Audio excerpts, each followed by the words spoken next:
opératoire dit naturellement pour commencer la voie d'abord. Donc nous avons essayé de voir l'influence de la voie d'abord et de la synovectomie sur le résultat final d'un genou prothésé. Alors, il existe des voies d'abord classiques que nous connaissons tous, voie parapatellaire médiale ou latérale, avec ou sans ostéotomie de la TTA. Et puis, nous voyons de plus en plus effectuer des voies d'abord mini-invasives, qui peuvent être médiales. Il existe plusieurs variantes, chacune approchant le vaste médial et le quadriceps de manière différente, ou latérale. En se référant à la littérature, il nous a paru 4 grandes questions concernant l'influence des voies d'abord sur les résultats cliniques des PTG. Tout d'abord, est-ce qu'une voie d'abord mini-invasive va améliorer la fonction du genou opéré? Deuxième question, parmi ces voies d'abord mini-invasives, y en a-t-il une qui donne un meilleur résultat, c'est-à-dire une meilleure flexion qu'une autre? Troisième question, y a-t-il une différence pour une même indication de pose de prothèse totale du genou entre la réalisation d'une voie d'abord médiale ou latérale? Et puis, finalement, est-ce que la synovectomie va influencer le résultat final du genou prothésé? Pour tenter de répondre à ces questions, donc, le groupe d'études a réalisé une recherche bibliographique sur ces 5 dernières années. Sur les 289 articles listés, il y en a un seul qui était pertinent par rapport à ce sujet-là. Nous avons donc réalisé une extension de la recherche sur 10 ans en incluant d'autres mots-clés.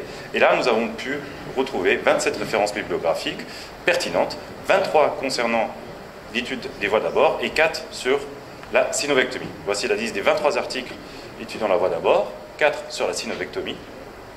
Sur ces 23 articles étudiant la voie d'abord, 16 articles évaluaient le résultat d'une prothèse totale de genou en fonction que l'abord réalisé ait été traditionnel ou mini-invasif. Parmi ces articles, cet article paru dans le GBGS en 2009 par Dalluri, étude prospective randomisée en double aveugle, niveau 1, comparant chez 37 patients opérés de manière bilatérale. D'un côté par une voie d'abord classique, de l'autre côté par voie d'abord mini-invasive. Cet article conclut qu'à partir du 6e mois de recul, aucune différence clinique ne pouvait être retrouvée.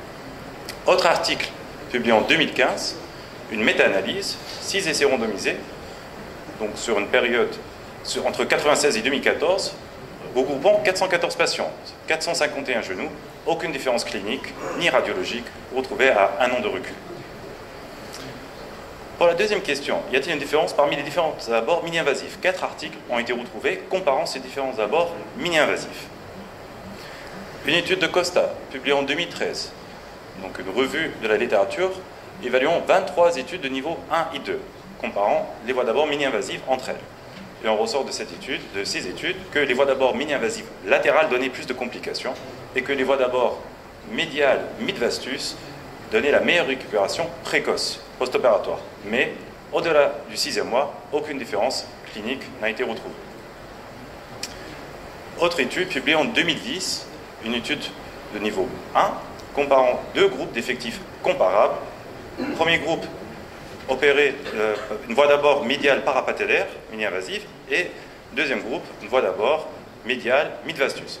Aucune différence dans tous les paramètres post-opératoires cliniques et anatomiques. Troisième question. Est-ce qu'il y a une différence pour la même indication de pose de PTG entre la réalisation d'un abord médial ou d'un abord latéral? La revue de la littérature retrouve 3 articles traitant de ce sujet. Un article publié en 2016 par l'équipe de Philippe Néret sur évaluant des genoux vagomes modérés de moins de 10 degrés, 109 opérés par voie médiale, 315 par voie latérale. Aucune différence dans tous les paramètres cliniques au recul. Et puis, autre étude publiée par Langen, niveau de preuve 2, là encore des genoux vagomes modérés de moins de 10 degrés, 508 genoux opérés soit par voie médiale, soit par voie latérale subvastus avec ostéotomie de la TTA. Mis à part 4 complications liées à l'ostéotomie, aucune différence dans le résultat clinique final. Nous avons aussi retrouvé une étude qui comparait les voies d'abord mini-invasives entre elles, entre le latéral et le médial. Donc une étude, certes, un biais qui est l'effectif faible, 14 genoux dans chaque groupe, un groupe opéré par voie latérale mini-invasive, un groupe par voie médiale mid-vastus mini-invasif. Aucune différence clinique ni radiologique. L'influence de la synovectomie sur la flexion du genou prothésé. 4 articles traitent de ce sujet. Il s'agit de 4 articles de niveau de preuve 1, dont une méta-analyse. On retrouve comme conclusion aucune différence avec ou sans synovectomie. Donc en conclusion, nous pouvons répondre à ces 4 questions. Est-ce que les abords mini-invasifs améliorent la flexion du genou opéré? La littérature est unanime, non. Parmi les différentes voies d'abord mini-invasives, y a-t-il une qui donne de meilleurs résultats? Donc une meilleure flexion? La littérature est unanime, non. Est-ce qu'il y a une différence entre l'abord médial et l'abord latéral pour une même indication de pose de PTG? Non, il n'y a pas de différence entre l'abord médial et l'abord latéral. Et cela même avec ou sans ostéotomie de la TTR. Et puis finalement, est-ce que la synovectomie va influencer la fonction du genou opéré? Non, aucune différence avec ou sans synovectomie. Merci.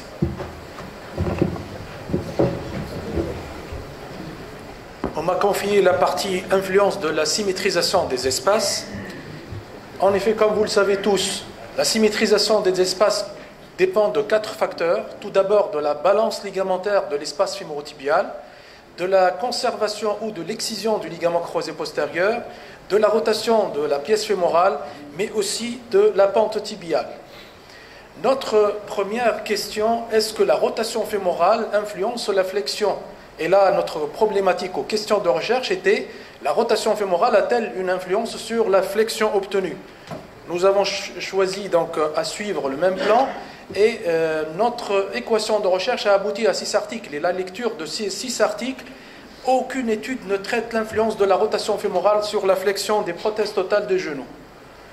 Alors maintenant, quelle est l'influence de la balance ligamentaire? On sait très bien que les coupes osseuses vont déterminer un espace entre des ligaments qui doivent être normalement tendus et que le volume correspondant à l'encombrement des composants prothétiques et que cette forme elle est habituellement parallélépipède rectangle. Alors la question de recherche, est-ce que la balance ligamentaire des espaces fémorotibiaux a-t-elle une influence sur la flexion obtenue? Notre équation de recherche a nécessité d'ajouter intraopérative gap balance et 8 articles ont été sélectionnés et filtrés. Et là, une seule étude qui répondait à notre problématique, c'était une étude de pronostic 2 avec un niveau d'épreuve d'Evidence-Based Medicine 2. En effet, c'est un article qui est apparu au Clinical Orthopedic où les auteurs effectuant des écarts instrumentés au cours des PTG. Et là, ils vont quantifier les relations entre les tensions des ligaments et le secteur de flexion. C'est une étude où les auteurs faisaient des coupes distales, fémorales, proximales, tibiales, symétrisation des espaces après une release. C'est une série de 52 genoux avec un âge moyen de 72 ans, un recul minimum de 2 ans, un abord mid-vastus, des coupes osseuses indépendantes et pente tibiale 7 degrés, rotation fémorale 3 degrés et un mono-opérateur. Alors, à chaque degré de flexion, les auteurs vont interposer un tenseur au centre du genou. Et ce tenseur va délivrer 2 choses, le gap et l'angle d'asymétrie. Et donc, la rotule elle est réduite et ils vont donner une force de 18 kg/N à chaque angle et enfin, ils vont faire l'angle moyen. Et ils ont défini l'espace clinique. Ils mettaient la pièce fémorale d'essai en place, puis ils vont mesurer le gap, et enfin ils vont retrancher l'épaisseur du tibia, et ils vont retrouver la laxité post-opératoire. Ils ont défini 3 groupes, un groupe qui est équilibré, 17 genoux, un groupe qui est serré en latéral, et un groupe qui est serré en médial. Alors voilà les résultats de cette étude. Les écarts cliniques ont été les plus faibles en extension totale, c'est-à-dire à 0 degré flexion, et cet écart va augmenter progressivement de 2 mm jusqu'à 90 degrés, puis ça va diminuer doucement entre 120 et 135. Aucune différence entre les 3 groupes d'asymétrie en matière d'angle de flexion, et cet angle moyen d'asymétrie variait de moins 9 degrés à plus 9 degrés, c'est-à-dire moins de 10 degrés. Il y avait une différence statistique entre les écarts cliniques à tous les angles de flexion, et les écarts cliniques les plus importants à 120 degrés et 135 sont pourvoyeurs des plus grandes flexions, et les PTG avec des espaces rectangulaires ne sont pas corrélés aux meilleures flexions par rapport aux espaces trapézoïdales, c'est-à-dire quand il y a une asymétrie des espaces. Il faut éviter donc en discussion les espaces serrés en flexion pour avoir le maximum de flexion. des espaces plus importants à 120 degrés et 135 degrés de flexion ont permis des grandes flexions et qu'une asymétrie des espaces, du moment qu'elle ne dépasse pas les 10 degrés, elle n'influence pas la flexion. Alors ma question de recherche est dernière, est-ce que la conservation ou non du ligament croisé influence la flexion des PTG? Pour cela, nous avons ajouté à l'équation de recherche Sacrifying versus Retaining PCL. Et là, nous avons obtenu 5 articles, 4 ont été retenus pour leur pertinence et 2 revues systématiques publiées dans les 5 dernières années. Ces articles sont apparus donc en journal Arthroplastie dans les 5 dernières années avec un niveau d'épreuve qui est intéressant. Dans ces études-là, il n'y avait pas de différence qu'on excise ou qu'on conserve le ligament croisé postérieur. De même, dans ces revues systématiques, celle qui est apparue à l'Acta Orthopedica et celle qui est apparue dans Cochrane Database of Systematic Review, il n'y a pas de différence qu'on conserve ou qu'on excise le ligament croisé. Voilà ce qu'il faut retenir, c'est que la symétrisation des espaces, en ce qui concerne la balance ligamentaire, éviter les espaces serrés en flexion. La symétrie des espaces n'a pas d'influence du moment qu'elle ne dépasse pas les 10 degrés. Qu'on excise ou qu'on conserve le ligament croisé postérieur, ça n'a pas d'influence. Et la rotation fémorale, sa corrélation avec la flexion n'a pas été étudiée. Merci. Au recul dans les PTG de première intention, qu'est la pente tibiale. Pour être académique, je rappelle que l'épiphyse tibiale a une obliquité sagittale postérieure qui varie entre 7 et 10 degrés par rapport à l'axe anatomique, avec une variabilité entre individus et entre les deux compartiments, et qu'on utilise volontiers le compartiment médial pour sa facilité d'identification radiologique. Dans notre inconscient d'orthopédiste, on se dit toujours que la pente tibiale influence la mobilité, et en particulier la flexion dans les PTG, mais c'est une idée qui est reçue du fait de travaux qui sont anciens, qui sont surtout intéressés aux prothèses qui conservent le croisé. Mais cette hypothèse, actuellement, n'est pas clairement démontrée, d'où l'intérêt de ce travail. Je rappelle au passage que l'insert dans les PTG comporte une pente déjà postérieure de quelques degrés due à une épaisseur plus importante en avant qu'en arrière du polyéthylène, d'où l'intérêt de bien connaître sa prothèse avant de faire les calculs.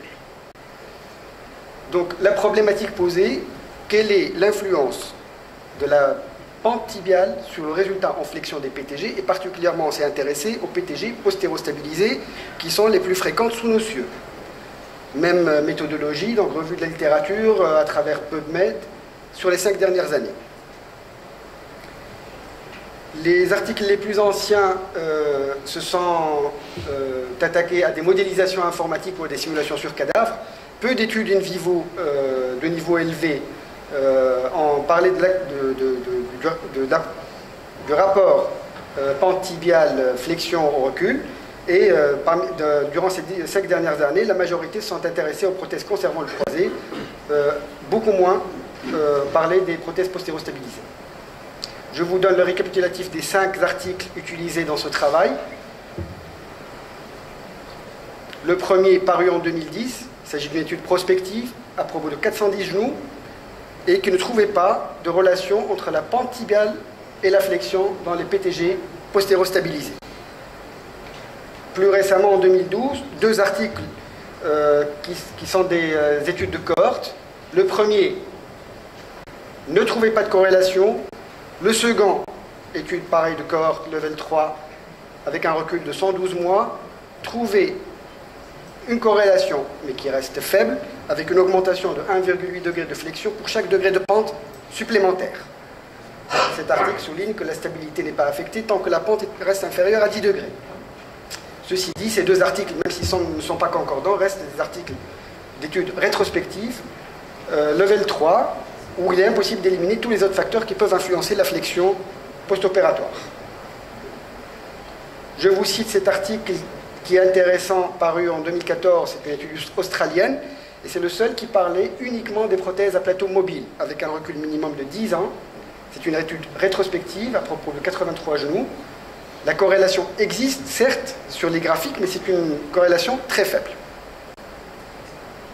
L'article le plus intéressant est paru dans le JBGS en 2013. Il s'agit d'une étude prospective pour 209 genoux opérés sur une période de plus de 6 ans, avec un recul minimum de 2 ans. La mesure des pentes tibiales a été faite par 2 lecteurs différents. Vous savez qu'il y a 2 méthodes de mesure de pente tibiale. Et donc, cette étude, le calcul a été fait à l'aveugle entre opérateurs. ont trouvé qu'il y avait une grande variabilité déjà en préopératoire et que certaines populations avaient déjà des pentes préopératoires différentes de l'intervalle classique et que cette variabilité suggérait déjà que l'approche standardisée n'était pas l'idéal. Et effectivement, les auteurs ont divisé les différents patients en deux populations, ceux qui avaient les meilleures flexions et ceux qui avaient des flexions moindres. Et ont trouvé que les meilleurs résultats sont ceux où la pente tibiale s'approchait au maximum de la pente native. Plus on s'éloignait de la pente native, plus le résultat en flexion au recul était moins bon.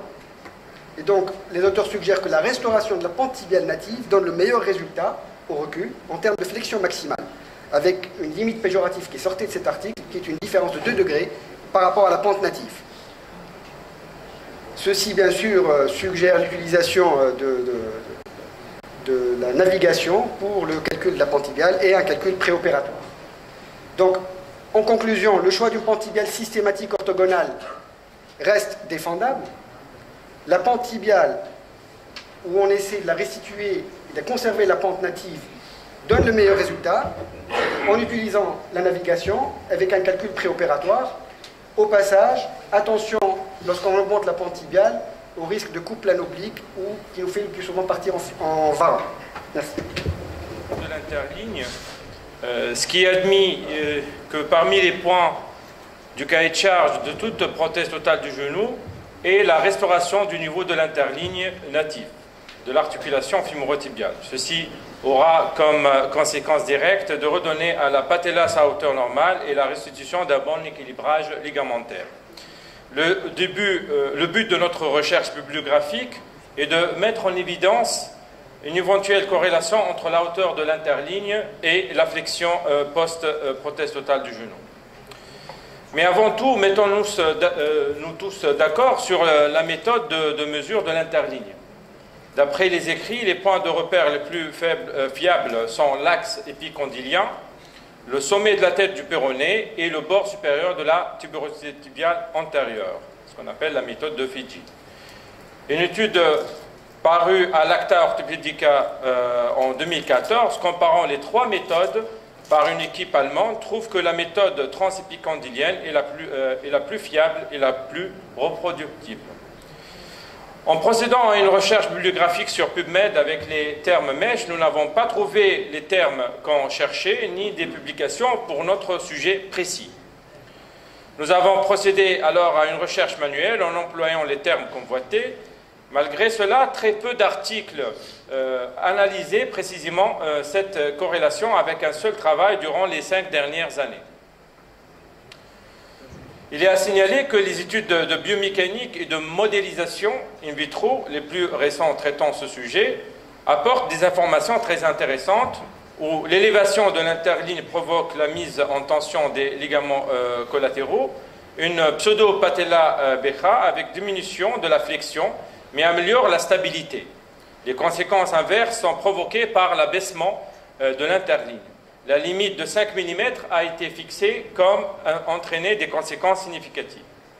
Si in vitro l'influence de niveau de l'interligne sur la flexion post-PTG est confirmée, qu'en est-il des conséquences in vivo? Il faut dire que le risque péropératoire le plus fréquent est l'ascension de l'interligne avec l'usage d'un polyéthylène épais. Les conséquences de cette ascension sont le déplacement postérieur du plateau tibial et l'encombrement postérieur par la capsule et les reliquats du croisé postérieur. De travaux cliniques nous sont parus particulièrement intéressants. Le premier est publié en 2015 à l'International Orthopedic avec étude rétrospective de niveau 3 de 120 patients. Et le deuxième travail était une étude prospective de 66 patients de niveau 2 en 2009 au Journal of Arthroplasty. Et les deux ne trouvent pas d'influence du niveau de l'interligne sur la flexion post-prothèse totale du genou. Dans le premier article publié en 2015, un raisonnement par l'absurde analysant rétrospectivement un certain nombre de facteurs pour 120 genoux ayant une flexion préopératoire supérieure à 120 degrés avec répartition post-PTG, post-stabilisée des genoux en 2 groupes ayant plus ou moins 120 degrés de flexion, respectivement de 67 et 53 genoux. La conclusion est qu'il n'existait pas d'influence de la variation du niveau de l'interligne qui était de plus ou moins 4 mm sur la flexion d'une prothèse totale du genou. Dans le deuxième article publié en 2009 au Journal of Arthroplasty par une équipe américaine, il trouvait prospectivement qu'une prothèse totale du genou avec conservation du LCP est une modification du niveau de l'interligne moyenne de 1 mm avec des extrêmes de moins 11 à plus 10 ne modifie pas significativement la flexion post-PTG. Donc en conclusion, on peut dire qu'il existe une influence de la variation de l'interligne sur la flexion in vitro si cette dernière est supérieure à 5 mm. In vivo, la variation du niveau de l'interligne fémorotibiale à plus ou moins 10 mm d'une prothèse totale du genou postéro-conservée n'influence pas la flexion et pas d'influence de niveau de l'interligne sur la flexion des PTG postéro-stabilisés à plus ou moins 4 mm. Merci. Et l'offset fémoral postérieur. Donc, nous allons répondre à 3 questions. La taille de l'implant influence-t-elle la flexion post-opératoire? Est-ce que c'est le sur- ou le sous-dimensionnement qui va influencer cette flexion post-opératoire? Et quel est l'impact de l'offset fémoral postérieur sur la flexion post-opératoire? Donc, on a effectué la même procédure, une recherche sur PubMed avec des mèches termes qui nous ont permis de sélectionner 7 articles pertinents pour la taille optimale de l'implant et 12 articles pour l'offset fémoral. Donc, concernant la bibliographie de la taille de l'implant, on n'a pas trouvé de méta-analyse et la majorité des publications avaient un niveau de preuve A4. Donc, la première publication, c'est de Mahoney en 2010. Il a étudié sur 437 PTG la taille de l'implant fémoral. Il a trouvé un surdimensionnement latéral chez 70% des femmes. Donc, il a conclu que le surdimensionnement de composants fémoral, il diminue la flexion post-opératoire, mais d'une façon non significative. Mais c'est une étude qui reste rétrospective et les mesures ont été faites d'une façon manuelle. La deuxième publication de Bona en 2013, il a étudié sur 114 PTG la différence de taille entre les implants tibiaux et fémoraux en 4 zones. Il a étudié l'influence du surdimensionnement ou du sous-dimensionnement sur la douleur et la flexion à un an post-opératoire. Les conclusions sont les suivantes. Le débordement dans la zone 3, c'est la partie postérieure de l'implant fémoral, et la zone 4, c'est le diamètre médiolatéral de l'embase tibiale, diminue d'une façon significative la flexion en post-opératoire. C'est une étude précise, les mesures ont été faites sur des coupes scanographiques, mais l'inconvénient, il n'a pas analysé d'une façon séparée le débordement en médial et le débordement en latéral. Toujours avec Michel Bona en 2016, qui a étudié la fréquence de surdimensionnement de l'implant tibial dans le diamètre antéro-postérieur et le diamètre médiolatéral, il a conclu que seul le débordement médiolatéral influence d'une façon significative la flexion post-opératoire. Donc, concernant l'offset fémoral postérieur, on a trouvé que la littérature, elle est partagée. Les 2 publications les plus anciennes, notamment celle de Bellman en 2002, qui a étudié et analysé la cinématique du PTG, et celui qui a défini et déterminé le concept de l'offset fémoral postérieur, qui est défini par la distance entre la tangente à la corticale postérieure de la diaphyse fémorale et l'apex du condyle fémoral. Donc, en étudiant ce paramètre, il a trouvé une relation positive et significative entre la flexion et l'offset fémoral. 1 mm d'offset en plus augmente la flexion de 6 degrés. Une deuxième publication dans ce sens, en 2007, Soda a étudié chez 160 PTG le ratio, il a rapporté l'offset fémoral sur le diamètre antéro-postérieur du condyle fémoral. Et après, il a étudié ce paramètre chez 2 groupes de genoux, le groupe L avec une flexion post-opératoire inférieure à 100 et le groupe H avec une flexion supérieure à 130. Il a conclu que plus ce paramètre il est élevé, meilleure était la flexion post-opératoire avec une différence significative. Donc, la deuxième partie de la littérature, on a noté un niveau de preuve meilleur. Les publications sont récentes et ne partagent pas tout à fait les mêmes conclusions que les premiers. La publication de Wang en 2015, avec un niveau de preuve 2, il a étudié l'offset fémoral chez 2 groupes. Le groupe A avait un offset fémoral augmenté en post-opératoire par rapport à l'offset fémoral préopératoire, et un groupe B chez qui l'offset fémoral il a diminué en post-opératoire. Et après, il a étudié la flexion post-opératoire. Il n'a pas trouvé de différence significative entre les deux groupes. La deuxième publication de Wang en 2016, il a déterminé ce qu'on appelle le vrai offset fémoral. C'est la somme entre l'offset fémoral radiologique avec l'épaisseur du cartilage qui était mesuré en péropératoire. Et puis, il a étudié la flexion en fonction de ce nouveau paramètre, mais il n'a pas trouvé de différence significative avec le vrai offset fémoral. Pour terminer, une dernière publication en 2013 avec un niveau 2, il a étudié la différence d'offset en pré- en post-opératoire et son influence effectivement sur la flexion post-opératoire. Il n'a pas trouvé de différences significatives et il a trouvé que soit l'offset fémoral il est stable, soit il est augmenté ou diminué, il n'a pas influencé la flexion post-opératoire. Donc en conclusion, oui, la taille de l'implant influence la flexion post-opératoire et c'est un problème qui est rencontré essentiellement chez les femmes. Et c'est le surdimensionnement médiolatéral qui influence d'une façon significative cette flexion, malgré que le surdimensionnement antéro-postérieur influence cette flexion, mais le faible niveau de preuve ne permet pas de tirer de conclusion. Et pour terminer, l'offset fémoral postérieur, selon la revue de la littérature, il n'a pas d'influence sur la flexion post-opératoire.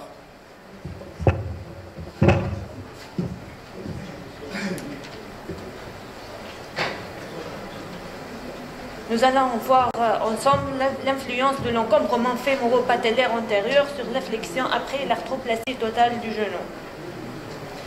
L'un des détails techniques considérés comme importants pour la réussite de l'arthroplastie totale du genou est de reproduire la taille fémoro-patellaire antéro-postérieure. L'encombrement fémoro-patellaire antérieur correspond à la situation dans laquelle la taille antéro-postérieure de la patella et ou du fémur est augmentée. Le but de notre travail est de déterminer l'effet de l'encombrement fémoro-patellaire antérieur sur la mobilité en flexion après prothèse totale du genou. Ma recherche bibliographique a abouti à la sélection de 6 articles. Ce tableau résume les résultats des articles sélectionnés. À part Pearson, tous les auteurs ont trouvé une relation inversée entre l'encombrement et la mobilité en flexion. En particulier, 2 études prospectives de Banks et de Beltman. Cependant, cet effet est considéré par tous les auteurs comme modeste sur le plan pratique, estimé à 2 ou 3 degrés de perte de flexion pour chaque 2 mm d'encombrement. Banks a publié en 2006 une étude prospective portant sur 31 prothèses avec conservation de LCP dans laquelle il a mesuré la mobilité péropératoire du genou en fonction de l'épaisseur de la patella. Il a conclu à une perte de flexion de 3 degrés par 2 mm d'encombrement. Beltman a publié en 2014 une étude prospective portant sur 193 prothèses totales du genou postéro-stabilisées sans resurfaçage patellaire. Il a conclu que l'encombrement entraîne plus de raideur post-opératoire après l'arthroplastie totale du genou. Cependant, cet auteur a évalué le résultat fonctionnel des genoux par le score raideur WOMAC, sans préciser la mobilité en flexion. Katagiri, en 2016, a publié une étude rétrospective portant sur 140 PTG postéro-stabilisés avec resurfaçage. Il a conclu que l'encombrement fémoro-patellaire a réduit la flexion. Todd, dans sa méta-analyse publiée en 2016, a constaté qu'il y a peu ou pas de relation entre une augmentation de l'épaisseur de la patella et la mobilité du genou. En conclusion, que ce soit une prothèse conservant le LCP ou postéro-stabilisé, avec ou sans resurfaçage, l'effet de l'encombrement fémoro-patellaire antérieur est statistiquement significatif, mais cliniquement non significatif. Cet effet ne devient significatif qu'avec des mesures relativement extrêmes de l'encombrement, généralement supérieures à 6 ou 8 mm. Nous allons voir maintenant l'influence du resurfaçage de la patella sur la mobilité en flexion du genou. La gestion de la patella dans l'arthroplastie totale du genou reste controversée. Certains chirurgiens préfèrent resurfacer, d'autres préfèrent ne pas resurfacer, et dans ce groupe, les techniques diffèrent. Le but de notre travail est de déterminer l'influence du resurfaçage sur la flexion après l'arthroplastie totale du genou. Ma recherche bibliographique a abouti à la sélection de 11 articles. La plupart des études qui ont comparé les résultats cliniques entre des prothèses avec et sans resurfaçage, ont évalué leurs genoux à travers des scores fonctionnels. Seuls ces 8 articles ont étudié la mobilité du genou en flexion la mobilité du genou en fonction du resurfaçage ou non de la patella. Le recul moyen de ces séries est de 6 ans. Le groupe des genoux non resurfacés est très hétérogène vu que la prise en charge de la patella est très diversifiée. Il y a seulement 3 études et une méta-analyse qui ont comparé les résultats cliniques des différentes techniques préservant la patella. Le recul de ces études est très faible, variant de 1 à 3 ans, et les résultats sont contradictoires. Liu a publié en 2012 un essai clinique randomisé prospectif portant sur 133 prothèses avec un recul minimal de 7 ans. Liu n'a pas trouvé de différence de flexion entre les genoux resurfacés et non resurfacés. Dans sa méta-analyse publiée en 2013, Chen a conclu que le resurfaçage patellaire pourrait réduire le risque de révision après l'arthroplastie totale du genou. Une différence dans le Knee Society Score peut se voir à long terme, c'est-à-dire à un recul supérieur à 5 ans, mais pas avant. Pour les autres aspects cliniques, y compris la flexion, il n'y a pas de différence. Ce sont 2 essais cliniques randomisés prospectifs qui ont comparé l'excision des ostéophytes avec dénervation de la patella à l'excision seule des ostéophytes. Les résultats ont été contradictoires. Altai a trouvé une différence de flexion en faveur de la dénervation associée à l'excision des ostéophytes, tandis que von Jumbergen n'a pas trouvé de différence. Méta-analyse publiée en 2016, Fendley a étudié les résultats cliniques du non-resurfaçage. Fendley a classé les différentes techniques de gestion de la patella de 0 à 4. Il a conclu qu'il n'y a pas de différence des scores fonctionnels entre les différentes techniques de non-resurfaçage. En conclusion, tous les articles sélectionnés n'ont pas trouvé de différence entre les valeurs de la mobilité en flexion des prothèses resurfacées et non resurfacées. Pour ceux qui ne resurfacent pas, plusieurs techniques ont été décrites et jusqu'à maintenant, il n'y a aucune preuve de la supériorité d'une technique par rapport à une autre. Les systèmes de navigation sont de plus en plus nombreux avec différents concepts et des performances qui sont sûrement différents en fonction du système utilisé. Et il ne faut pas oublier que pour utiliser ce système, il y a une courbe d'apprentissage à respecter. Donc on a utilisé une méthode de recherche sur PubMed utilisant les mèches termes déjà cités.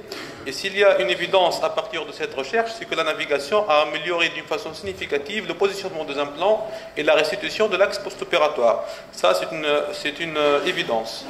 Mais cette amélioration du positionnement des implants n'a pas forcément abouti à une amélioration du résultat clinique. On le revoit sur cette revue systématique de la littérature. Il n'y a pas d'avantage clinique qui est évident avec l'utilisation de la navigation. On va citer 4 études de haut niveau de preuve, de niveau 2, et ces 4 études vont avoir des conclusions qui sont contradictoires. Donc, première étude, c'est une étude prospective randomisée, mono-opérateur, 117 PTG conventionnels contre 123 PTG navigués, avec un recul moyen de 6,4 années. On voit que la mobilité post-opératoire est différente d'une façon significative, mais la différence n'est pas vraiment importante, elle n'est que de 3 degrés. Pour l'autre étude, on a une étude prospective randomisée, 30 prothèses, même opérateur, même implant. Les mobilités préopératoires étaient équivalentes, mais en post-opératoire, les prothèses naviguées avaient un gain de mobilité de 15 degrés, donc il s'agissait d'une différence statistiquement significative. En contrepartie, sur des études toujours d'aussi grande fiabilité, une étude norvégienne multicentrique, 4 centres, 192 patients, évaluation à 1 mois et 1 an en post-opératoire. Si les résultats fonctionnels sont légèrement supérieurs pour la navigation, notamment sur le score Knee Function Score et le COUS, le meilleur positionnement des implants au niveau de la navigation, on a un temps opératoire plus lent pour la navigation, mais pour le paramètre qui nous intéresse, qui est la mobilité, la différence n'était pas vraiment significative. Encore une étude en défaveur de la navigation, c'est une étude qui a été publiée en arthroplastie en 2015, étude prospective randomisée, 100 PTG navigués contre 100 PTG conventionnels, 3 chirurgiens différents, différents types d'implants, deux types d'implants, avec différents types de déformations, et la mobilité était strictement équivalente avec un P à 0,06. Est-ce que la navigation apporte un plus dans les cas particuliers, le cas de la déformation en valgus ou après une OTV, qu'on rencontre assez fréquemment dans notre pratique quotidienne? Pour le valgus, dans cette étude qui a comparé les 70 PTG, dont la moitié était naviguée, pour des valgus supérieurs à 10 degrés, et le résultat ne montre pas de différence significative de mobilité en post-opératoire entre les deux groupes de prothèses en valgum naviguées et non naviguées. Pour les prothèses après navigation de prothèses après ostéotomie tibiale de vaginisation, cette étude rétrospective compare 29 PTG primaires à 29 PTG après ostéotomie. Il s'agissait de 23 OTV et de 6 OFV.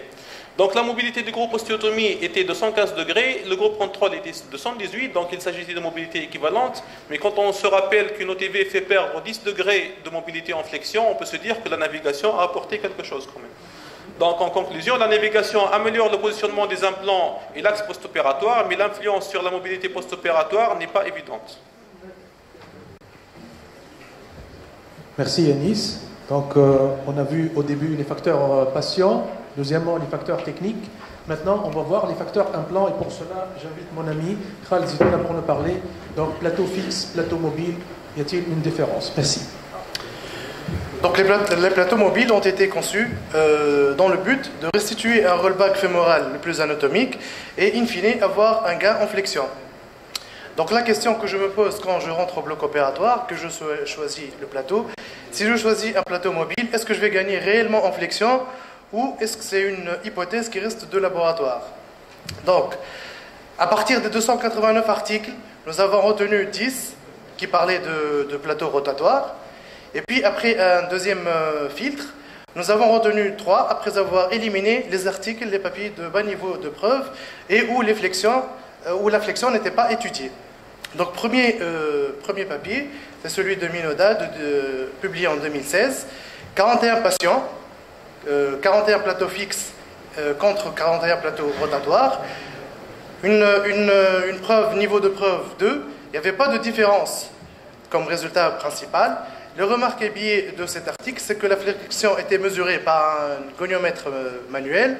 La flexion n'était pas le critère principal, l'étude n'était pas randomisée et qu'une prothèse à plateau rotatoire a été mise d'un côté et un plateau fixe de l'autre côté.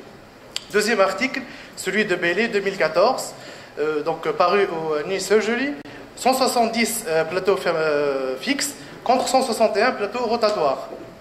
Le niveau de preuve était élevé, à niveau 1. Le résultat principal à 1 et 2 ans ne montrait pas de différence sur la mobilité articulaire. Donc les remarques à émettre à propos de cet article, c'est qu'il y avait plusieurs paramètres. La flexion aussi n'était pas le critère principal et que le LCP était conservé sur ces implants-là.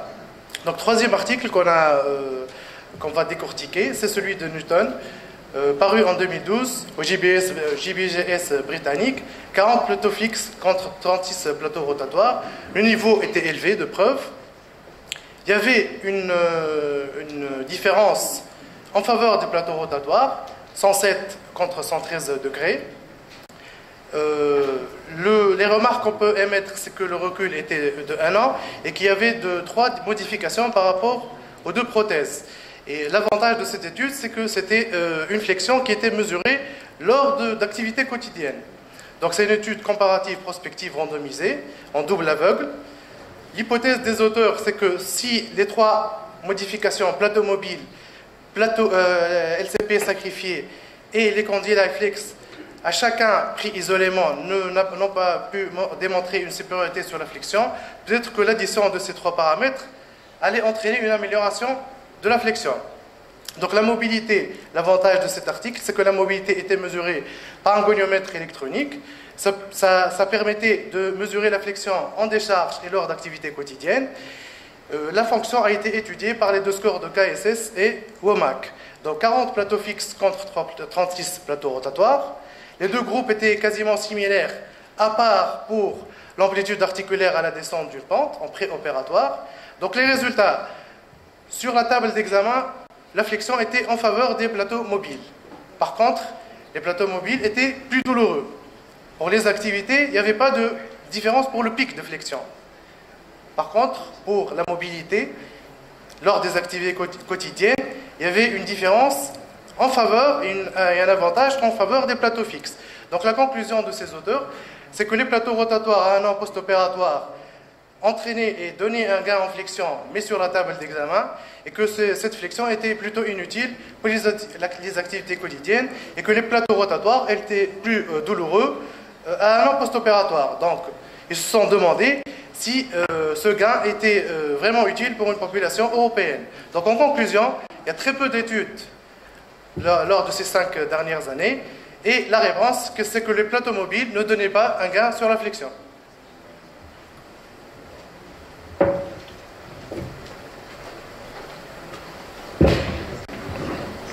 Donc on va parler d'un choix auquel on est confronté de plus en plus souvent, le choix de l'implant ultra-congruent au posturostabilisé. Il s'agit de dessins de concepts totalement différents. L'implant posturostabilisé se base sur la came de posturostabilisation qui va reproduire le rollback fémoral, mais le problème est qu'avec cette came, on a une contrainte avec des débris d'usure et un déplacement du pic de contrainte postérieure sur le polyéthylène qui peut générer des usures, surtout sur la partie postérieure du polyéthylène. En contrepartie, les implants ultra-congruents vont viser à diminuer l'usure avec une meilleure répartition du contact entre l'implant fémoral et tibial, et ils vont se baser sur une lèvre antérieure qui est prononcée pour restituer ce rollback et empêcher la subluxation antérieure de l'implant. Des avantages un peu parallèles à cet implant ultra-congruent, c'est le moindre risque de fracture de condyle avec le box de postérostabilisation et pas de planque. Le problème avec la première génération d'implants ultra-congruents, il y a eu beaucoup d'échecs avec des décèlements précoces et surtout une limitation de mobilité qui ont été rattrapés avec la deuxième génération qui était basée surtout sur des plateaux rotatoires. Donc la recherche bibliographique n'a permis de trouver que 3 articles de haut niveau de preuve qui comparaient directement ces types d'implants. On va relater ces articles. Le premier article qui est un article prospectif randomisé qui a comparé pour 40 patients une comparaison en péropératoire avec des implants d'essai ultra-congruents et postérostabilisés et une mesure naviguée de la mobilité. Il faut dire que l'implant ultra-congruent utilisé était un implant de première génération à plateau fixe et la comparaison s'est intéressée sur la cinétique et sur la mobilité et il y avait une différence significative de flexion avec 4 degrés de flexion en plus pour les implants postérostabilisés. Cette différence de flexion était due essentiellement à l'importance de la restitution du rollback fémoral qu'on voit sur la courbe en vert. Et un effet parallèle qu'on a remarqué, qui a été remarqué sur cette étude, c'est que les implants ultra-congruents avaient une instabilité antérieure entre 60 et 90 degrés de flexion.